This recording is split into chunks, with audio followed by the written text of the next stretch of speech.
لله رب العالمين والصلاة والسلام على سيد الأنبياء والمرسلين وعلى آله وأصحابه أجمعين. أما بعد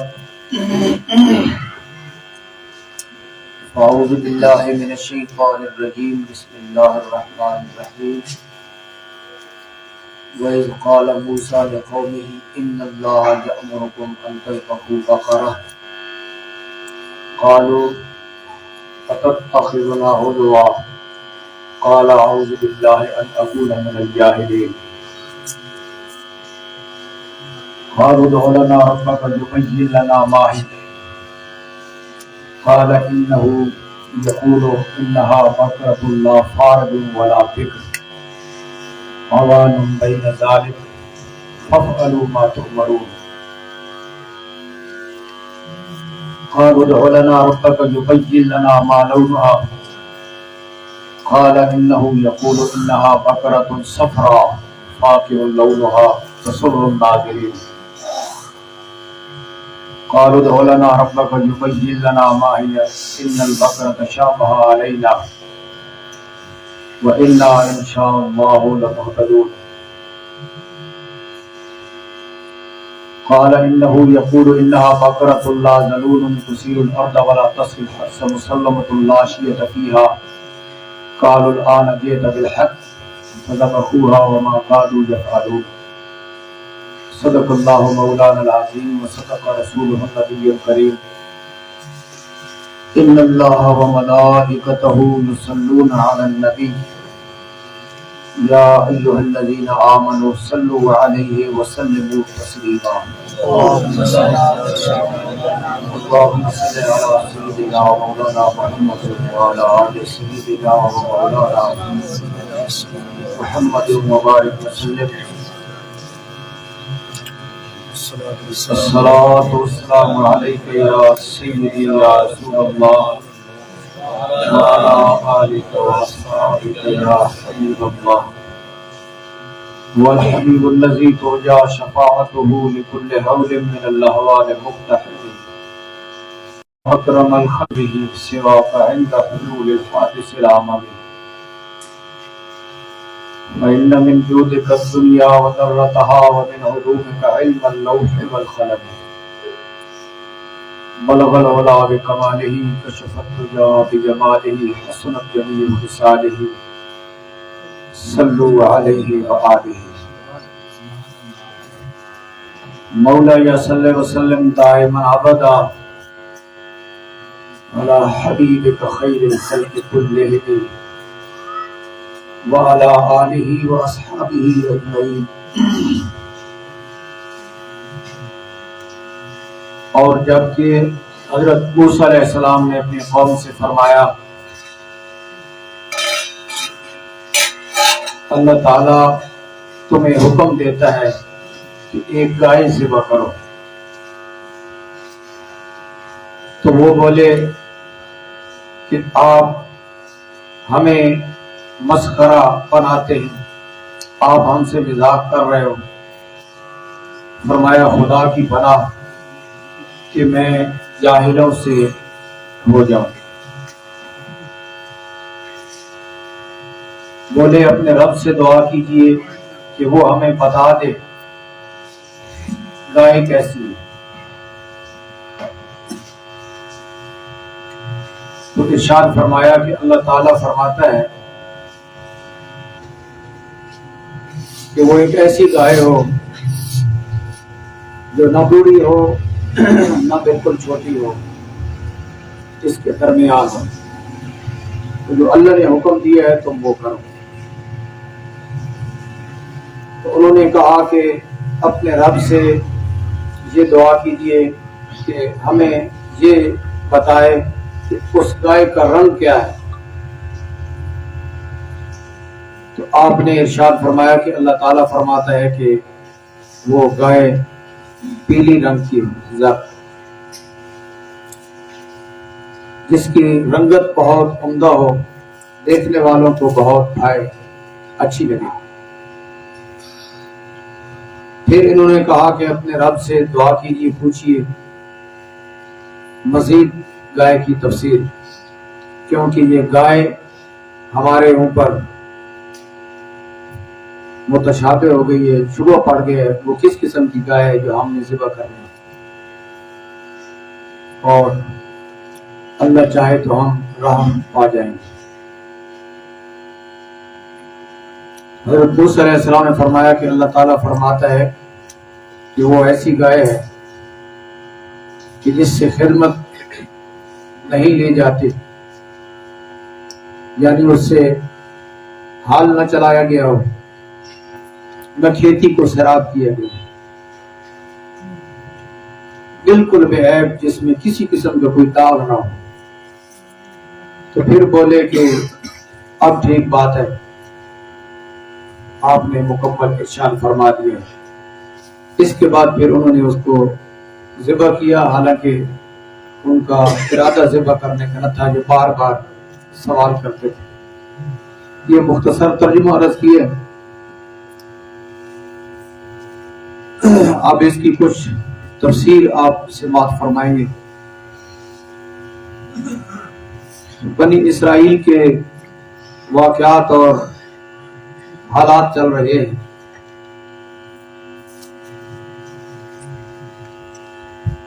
ان میں ایک قتل کا واقعہ ہوا۔ ایک شخص تھا، بڑا مالدار تھا،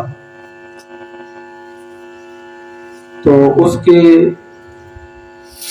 جو چچا زاد تھے انہوں نے اس کو قتل کر دیا وراثت کے لالچ میں۔ تو ایک شخص قتل ہو گیا، قتل کر کے انہوں نے شہر کے دروازے پہ اسے رکھ دیا، اور پھر خود مدعی بھی بن گئے، طالب قصاص بھی ہو گئے، خود قتل کر کے خود مدعی بن گئے۔ یہ واقعہ ہوا تو جب بہت زیادہ شور شرابہ ہوا، حضرت موسیٰ علیہ السلام نے ان سے پوچھا تو کسی کو ذبح کرو، اور اس گائے کا ایک حصہ اس مقتول کو مارو، یہ زندہ ہو جائے گا اور خود بتائے گا کہ مجھے کس نے قتل کیا۔ اب اس لیے ان کا پروگرام تو تھا نہیں ذبح کرنے کا، تو جب یہ حکم ہوا کہ گائے ذبح کرو تو کوئی سی گائے ذبح کر دیتے تو عمل ہو جاتا، لیکن انہوں نے بار بار پوچھا کہ وہ اس گائے کی عمر کتنی ہے، اس کا رنگ کتنا ہے، بار بار پوچھا۔ خالق کائنات جل شانہ نے جب بھی انہوں نے پوچھا تو اس کا ایک اور وصف ارشاد فرمایا، جس طرح کہ آپ لوگ ترجمے میں سماعت فرما چکے ہیں۔ اب انہوں نے یہ قتل کیا، قتل کرنے کے بعد منکر ہو گئے۔ حضرت موسیٰ علیہ السلام نے یہ فیصلہ فرمایا کہ تم گائے کو ذبح کرو۔ اب اس گائے کا بھی ایک واقعہ مکمل طور پہ علامہ اسماعیل حقی رحمۃ اللہ تعالی علیہ نے درج فرمایا ہے، اس کا بھی خلاصہ میں آپ کی گوش گزار کرتا ہوں۔ ایک واقعہ تو یہ ہے کہ انہوں نے دولت کے لالچ میں قتل کر دیا تاکہ ہمیں وراثت ملے۔ بھتیجوں نے اپنے چچا کو قتل کر دیا وراثت کے لالچ میں، اور خود پھر مدعی بھی بن گئے۔ تو اب جو گائے کا معاملہ ہے وہ اس طرح ارشاد فرماتے ہیں کہ بنی اسرائیل میں ایک نیک شخص تھا، صالح پرہیزگار، اور اس کا ایک بچہ تھا، چھوٹا بچہ تھا اس نیک آدمی کا۔ اب اس نے جب دیکھا کہ میرا وقت پورا ہو چکا ہے، مرنے والا ہوں، تو اس کے پاس ایک گائے کی چھوٹی بچھیا تھی، گائے کا بچہ مونس، وہ اس کے پاس موجود تھا۔ اب یہ اللہ کا بندہ گائے کے اس بچے کو لے کر جنگل میں چلا گیا، اور وہاں جا کے اس نے اس گائے کو اپنے رب کے حوالے کر دیا۔ اے پروردگار عالم، میں یہ جانور چھوٹا تیرے حوالے کرتا ہوں، جب تک کہ میرا بچہ جوان نہ ہو یہ تیری حفاظت میں۔ تو اس طرح جنگل میں اس کو چھوڑ دیا اور یہ شخص فوت ہو گیا۔ اب یہ بچہ جب کچھ ہوش میں آیا تو اس نے کچھ کاروبار شروع کر دیا۔ بہت نیک صالح بچہ تھا یہ۔ اب ارشاد فرماتے ہیں کہ یہ نیک بچہ رات کے 3 حصے کرتا تھا، 3 حصے۔ ایک حصے میں نماز پڑھتا تھا، ایک حصہ سو جاتا تھا، اور ایک حصہ ماں کی خدمت میں رہتا تھا۔ ماں اس کی زندہ تھی اور یہ ماں کی خدمت میں رہتا تھا، اس کے پاس بیٹھا رہتا، جو بھی خدمت ہوتی اس کو سر انجام دیتا۔ اور پھر اس نے جنگل سے لکڑیاں لانے کا کاروبار شروع کیا۔ جنگل سے لکڑیاں لاتا تھا اور ان لکڑیوں کو بیچ دیتا۔ اس کے بھی پھر یہ 3 حصے کرتا تھا۔ جو سرمایہ اس کو لکڑیوں سے حاصل ہوتا اس کے بھی 3 حصے کرتا تھا۔ ایک حصہ صدقہ و خیرات کر دیتا تھا، اور ایک حصہ جو ہے وہ اپنے خرچے میں رکھتا تھا، اور ایک پورا حصہ اپنی ماں کو پیش کرتا تھا۔ اس طرح کر کے یہ اپنی زندگی گزار رہا تھا، یہاں تک کہ یہ مکمل جب جوان ہوا تو اس کی ماں نے اپنے بیٹے کو یہ فرمایا کہ میرے بیٹے، ایک امانت وہ جنگل میں تیرا باپ چھوڑ گیا، گائے کا بچہ، تو وہ تو چلا جا جنگل میں اور وہ وہاں سے لے کر۔ آپ دیکھو کہ یہ اتنا عرصہ یہ گائے بڑی ہو گئی، جنگل میں رہی، اور کسی کو اس نے ہاتھ نہیں لگانے دیا۔ یہ اللہ تعالیٰ کی حفاظت میں تھی، کوئی درندہ اس کو نقصان نہ پہنچا سکا، کوئی انسان اس کو نقصان نہ پہنچا سکا۔ بہت تر و تازہ، ایسی کہ دیکھنے میں آنکھ بھی اس کے اوپر نہ ٹکتی تھی، اتنا اس کا شوخ رنگ تھا۔ تجھے ماں نے کہا کہ بچے جاؤ، وہاں جا کے تم دعا کرنا اور اپنے اللہ کو یاد کرنا اور اس گائے کو بلانا، اللہ پاک وہ گائے تمہیں عطا فرما دے۔ ماں نے کہا کہ تم اس طرح دعا کرنا کہ اے پروردگار عالم، کہ تو حضرت ابراہیم، حضرت اسماعیل، حضرت اسحاق کا رب ہے۔ میں تیرے سامنے یہ دعا کرتا ہوں کہ میرے باپ نے جو جنگل میں امانت رکھی تھی وہ میرے حوالے فرما دے۔ یہ آواز لگائی، گائے مطیع اور تابعدار ہو کر اس کے سامنے آئی اور اس نے اس کو پکڑا۔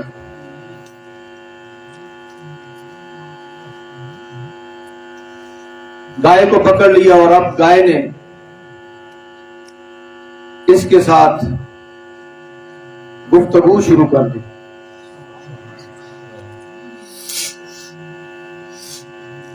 گائے نے کہا کہ تو میرے اوپر سوار ہو جا، تیرا سفر آسانی سے ہو جائے. نوجوان نے کہا کہ میری ماں نے مجھے کہا ہے کہ گائے کو پکڑ کر لانا، سوار ہونے کا نہیں کہا. یہ تابعدار بچہ تھا، اس لیے میں یہ کام نہیں کر سکتا کہ میں تیرے اوپر سوار ہو جاؤں، میں پکڑ کر لے جاؤں. گائے نے کہا کہ تو نے بالکل ٹھیک کیا ہے، اگر تو کوشش کرتا میرے اوپر سوار ہونے کی تو سوار نہ ہو سکتا. گائے کو یہ پکڑ کر گھر لے آیا. ادھر وہ معاملہ چل رہا تھا بنی اسرائیل کا. حضرت موسیٰ علیہ السلام نے فرمایا کہ گائے کو ذبح کرو، اور انہوں نے گائے کو ذبح نہ کیا. پوچھا کہ وہ گائے کیسی ہو، اس کا رنگ کیسے ہے، اس کی عمر کتنی ہے، اس کی کیا اوصاف ہے. ادھر وہ بات چل رہی اور ادھر یہ گائے گھر آ. اب پوری سلطنت میں جب انہوں نے گائے تلاش کی تو اس گائے کے علاوہ اس وصف والی گائے نہ تھی. یہی ایک گائے تھی جو ان کے پاس تھی. اب پھر یہ معاملہ ہوا کہ ماں نے کہا کہ جاؤ اس گائے کو تم بیچ کر آؤ، لیکن حتمی طور پر سودا کرنے سے پہلے پھر میرے ساتھ مشورہ کر لینا. جب آخری بات ہونے لگے تو اس سے پہلے پھر بھی میرے ساتھ مشورہ کر لینا. 3 دینار گائے کی قیمت متعین ہے. اب بچہ چلا گیا بیچنے کے لیے. اللہ تعالی نے انسان کی صورت میں ایک فرشتہ بھیجا تاکہ اس بچے کا امتحان بھی ہو جائے اور جو گائے ہے اس کا سودا بھی ٹھیک ہو جائے. فرشتہ آ گیا، اس نے پوچھا کہ ہاں بھائی بتاؤ یہ کتنے میں بیچتے ہو؟ تو بچے نے کہا کہ 3 دینار، لیکن شرط یہ ہے کہ فائنل جا کے میں نے اپنی ماں سے پوچھنا ہے. فرشتے نے کہا کہ تم 6 دینار لے لو اور ماں سے نہ پوچھو.